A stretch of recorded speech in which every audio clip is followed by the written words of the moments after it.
Okay, welcome everybody to the Morrinsville Sports Rugby Club Rooms. We're starting up a little thing here where we're going to get people to know people within the club, so people get a little bit of a better idea of who's who and what's what. Tonight we're starting with, for those that don't know, Jim Barrett. Welcome along, Jim, or should I be welcoming myself along to the bar? Yeah, so Jim's the backbone of the club here. He was here right from the start. He was involved in the amalgamation process. He's probably served every player and supporter that's ever been into the club too. So there's one thing always wanted to do, and that was because he's poured us thousands of it, was actually pour Jim a beer to start with. So yeah, we'll pour him a beer. Never done this for him before because he's always been the one handing it across the bar. So there we go, Jim. Well, thanks for coming along. Cheers. All right. Yep. Good health. Okay. Just a little bit on yourself, Jim. What have you sort of done as a career within the district and your immediate family? Oh, well, I'm a farmer, Hardy, as you would well know. Just out of town. Dairy farmer, have been all my life since school. Yep. Family? There's just 3 children all around the place now. One in Melbourne, and one in Auckland, and one in Hawke's Bay. Mm-hmm. No farmers. No farmers amongst them? No. Yep. So I guess you could say I'm a local boy. Yeah, yep.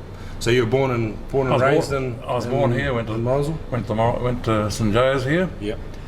Went away to boarding school for 4 years. Yep. And that was up in Auckland? Sacred Heart, yeah. And you played rugby up there for Sacred Heart, Jim? No, I played cricket and golf. Oh, did you? Oh, okay. Something we didn't know. Yeah.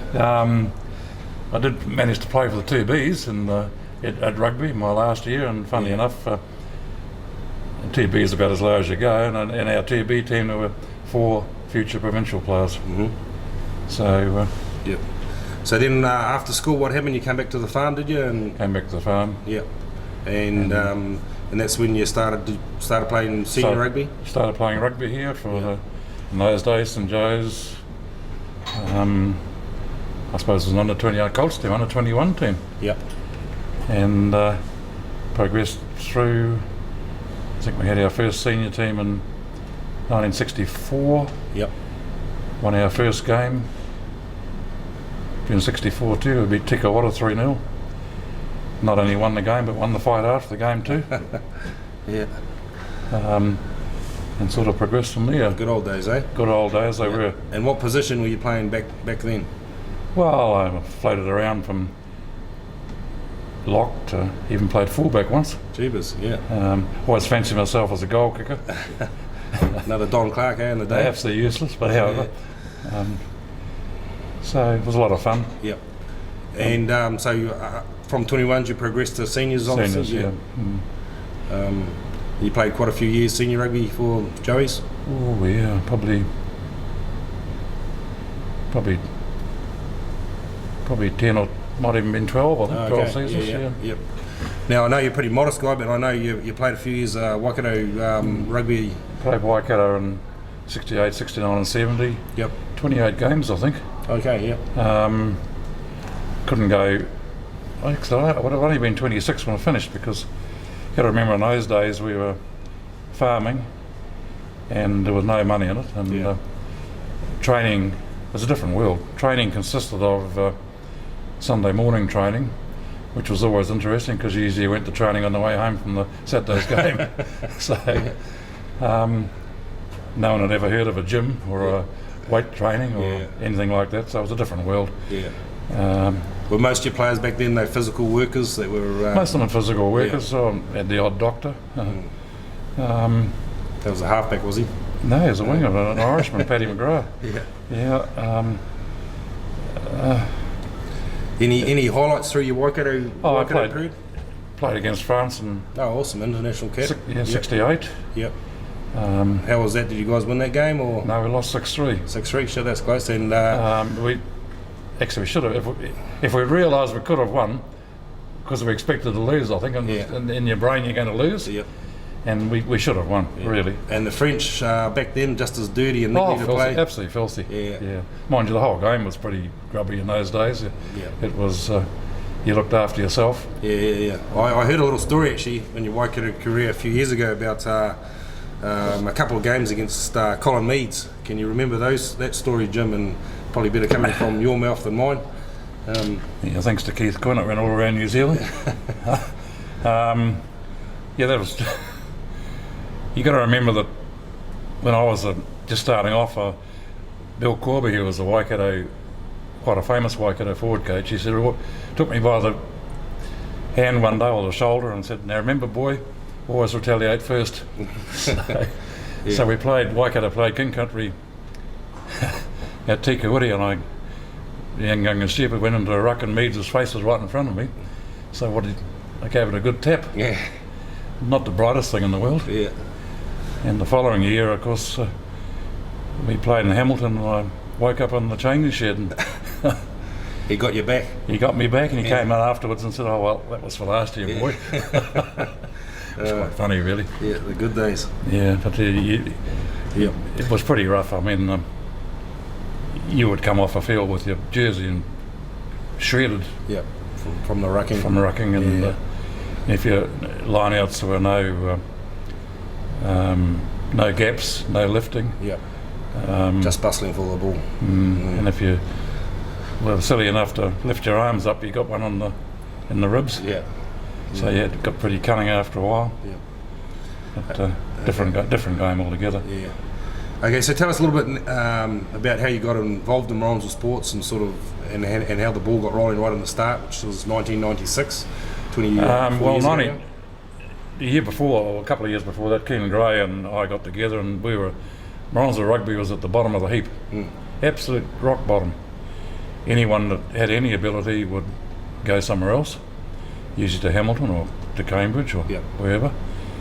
And if we had continued the way we were, there wouldn't be any clubs here now. Yeah. So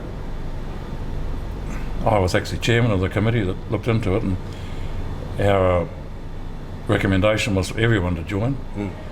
Old boys in St Joe's decided, or Miles and Mariston decided to join. Kerry Ann decided to stay on their own, which is their right. And that's how it came about. And then, of course, coming from a very low base, we had to get turn into a viable club. Yeah. And which was a fair bit of a struggle early on for people that were involved initially, and I think of all the work that Ken did and Dean Nicholson did initially to try and get a viable, not only a team, but a team that could compete. Yeah. And it probably took 3 or 4 years or 3 years to get credibility and to develop into a club as it is today. I would think one of the stronger clubs in the Waikato, I would think. Not in the fact that we win every year or anything, but in culture and numbers. Yeah. We have one advantage, and we have fantastic support from the Morrinsville community and our sponsors. Yeah. So we can probably say that we are a community club. Yeah. Compared to, say, some of the Hamilton clubs, which are, in my opinion, semi-professional. Yeah. So. So over the period of time Morrinsville Sports have been going, any highlights that sort of stick to your mind? Oh, well, of course, 2009 when we won the championship, it has to be the highlight. It was something that I think even in our wildest dreams we would have never thought possible. Yeah. So that obviously was a highlight. Fantastic, yeah. And other highlights, of course, Colts championships and under 85s championships. Yeah. So I think, I suppose any championship's a highlight, but the Premier Championship would be the highlight. Yeah. And what you've put a lot of work and effort into the club, and what keeps bringing Jim Barrett back every year? Oh, because I enjoy it. I enjoy players enjoying themselves, or watching them enjoy themselves. The participation is probably something that we're going to have to be careful of in future, that participation levels in rugby are dropping. Haven't noticed it here so much yet, but players have got to realise that they're not all going to be All Blacks. And for some, a first Premier club game is their All Black moment. Yeah. Maybe winning a under 85 championship is their All Black moment, and people or players have got to really take pride and enjoy themselves. Yeah. And that's probably the challenge for the future, I think. Yeah. And so speaking of the modern day player now, this might be a hard one to answer, I'm not sure, but what are the differences you see in your generation playing rugby and the generation today that's playing rugby? Oh, well, of course, if you're looking at the higher provincial rugby or further up, for instance, they're bigger, stronger and fitter and faster. When we played, which is not that long ago, well, it is, I suppose, but there were no gyms. No one knew what a physio was. Yeah. Training would basically consist of running around the field, kicking a bag, Yeah. pretending it was someone, with a bit of luck, it was, especially in Morrinsville, if it was a foggy night, you could run around the field and wait at the other end. So, Yeah. it's a different world. Yeah. Totally different world. You've served a lot of beer over this bar over the years. On a bit more of a light-hearted note, who would you consider to be your regulars? Well, we've got a few regulars. Few regulars? Yeah. Yeah. Yourself included. And of course, Spreader, who will always get us home. Yeah. He's definitely a regular. Yeah. He's the cornerstone of the place. Yeah.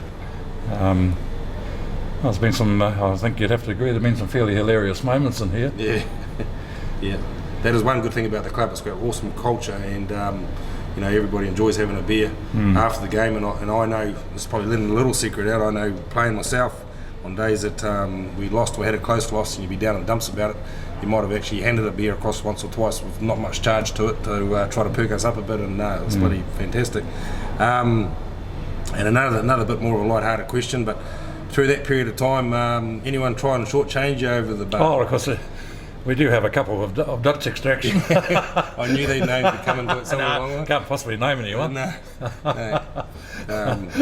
Do they fly or they walk around like geese? Yeah. So they always turn up. I know they always turn up to the bar with loose change in their pockets. So probably on a few occasions they don't put the right amount of change across. Yeah. Well, so going forward though, sort of last question really is there anything that you'd like to see the club achieve going forward? Is there any goals or aspirations you have, or what's the future look for Jim? Well, of course the goal, of course, has always got to be to win win a championship. I suppose would be an aim, but probably more important than that is just participation, really. And the risk of repeating myself, enjoying yourself, enjoying the game, enjoying each other's company. Because when you're a long time retired, and you'll look back on your days playing, as you probably would, with a lot of pleasure, and that's where you'll make lifelong friends, so I would just like to see us, I think as a club we probably underrate ourselves. I think this is certainly, in my opinion, having been in everyone else's club rooms, one of the better clubs in the Waikato.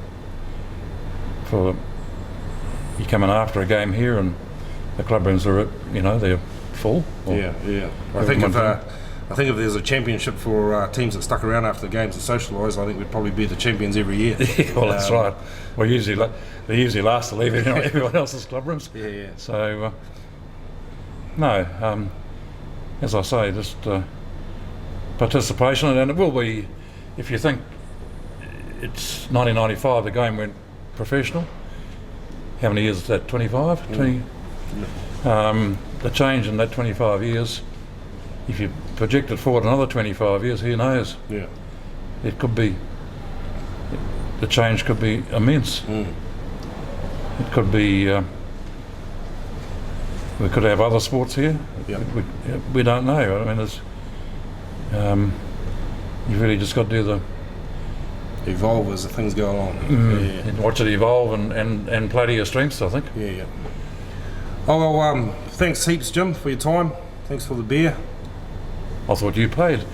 No, I was gonna tell one of those Dutchies could bloody buy your handle later on, eh? They could put the money in the till for you. But no, thank you very much for everything that you've done for the club over the years. You're sort of the backbone of the place, and it's. I don't know about the backbone. There's lots of people who are You're part of the backbone. but you've got to realise that no one owns a club. Even a club is the 5-year-old playing his first game to the oldest member that waddles in. No one owns it. It's everybody's club. So. No. Thanks very much for everything you do. Anyway, it's bloody shit on. And just before we go.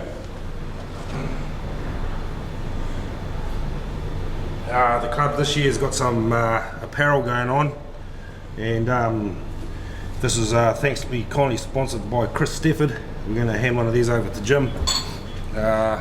Jersey, and for anyone else that wants to buy merchandise, your caps, t-shirts, and obviously the sweatshirts. So anybody wants any gear, don't be frightened to see Chris. But yeah, thanks once again, Jim. Cheers, eh?